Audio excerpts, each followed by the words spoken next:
అందరికీ నమస్కారం. ఈరోజు మన రాష్ట్ర ప్రభుత్వంలో సీఎం, డిప్యూటీ సీఎం ఇరువురు కూడా పోటాపోటీగా స్వచ్ఛ ఆంధ్రప్రదేశ్గా తీర్చిదిద్దాలి. చెత్తనంతా సేకరించాలి. తడి చెత్త, పొడి చెత్తనంతటిని కూడా మనమే దగ్గరుండి తుడిచేసి ఎత్తిసినట్లు చాలా చక్కగా పోజులు. ముఖ్యమంత్రి గారేమో సీపులు పట్టుకొని తుడిచేస్తున్నారు. నిజంగా తుడిచేస్తానరా? మరి డిప్యూటీ సీఎం ఏమో చెత్త ట్రాక్టర్ ఎక్కి ఆ చెత్తను ఎక్కడో డంప్ యార్డ్లోనో ఎక్కడో పోయడానికి ఆయన ఒక్క పోజులు ఇచ్చారు. వాళ్ళతో కలిసేమో టీలు తాగుతారు, టిఫిన్లు చేస్తారు. వాళ్ళ మధ్యలో కూర్చొని వాళ్ళు ఉత్సాహపరుస్తారు. చాలా సంతోషమే, మంచిదే. ఇప్పుడు మనం సూపర్గా నటిస్తాను రండి.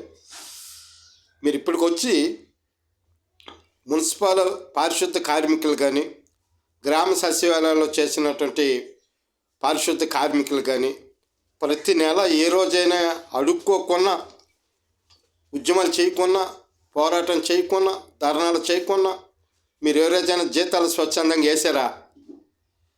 వాళ్ళకు పారిశుద్ధ కార్మికులకు రావాల్సినటువంటి బెనిఫిట్స్ ఏవైనా, కొబ్బరి నూనె కానీ, బట్టలు కానీ, వాళ్ళకు రావాల్సినటువంటి ఏవైనా సరే సక్రమంగా మీరు ఏ రోజైనా సరే సరఫరా చేశారా?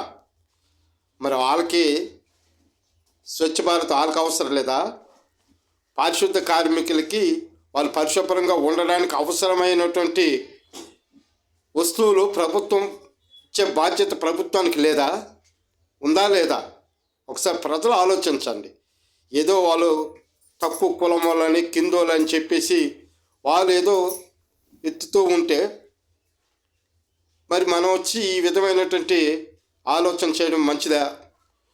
వాళ్ళు ఈ కాలువల్లో దిగి తొక్కులు తీసి ఏదైనా చెదారం ఎత్తి మరి వాళ్ళకి కావాల్సినటువంటి చేతికి బ్లౌజులు ఉండాలి, కొబ్బరి నూనె ఉండాలి, వాళ్ళకి ఏదో సరి అయినటువంటి వాళ్ళకు పరిశుభ్రంగా ఉండడానికి అవసరమైనటువంటి వస్తువులు కూడా ఉండాలి కదా.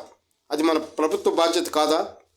ఎప్పుడు చూసినా, ఎక్కడ చూసినా నా 40 ఏళ్ళ రాజకీయ జీవితంలో మున్సిపల్ కార్మికులు కానీ, గ్రామ సచివాలయంలో ఉన్నటువంటి పంచాయతీ కార్మికులు కానీ ఎవరికైనా సరే కనీసం ఏ నెలకు ఆ నెల జీతం ఇచ్చే పాపాన పోలేదు.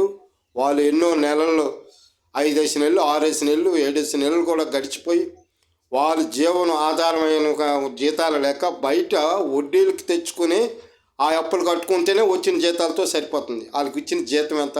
కనీస వేతనం అమలు చేయలేదు. కనీస వేతనం అమలు చేశారా? చట్ట ప్రకారం వాళ్ళకి జీతాలు వస్తాయా? రాలేదు. కనుక ప్రజలు ఆలోచించండి. ఇలాంటి పోజుల కన్నా వాళ్ళ జీవితాలు, వాళ్ళ జీవనాధారం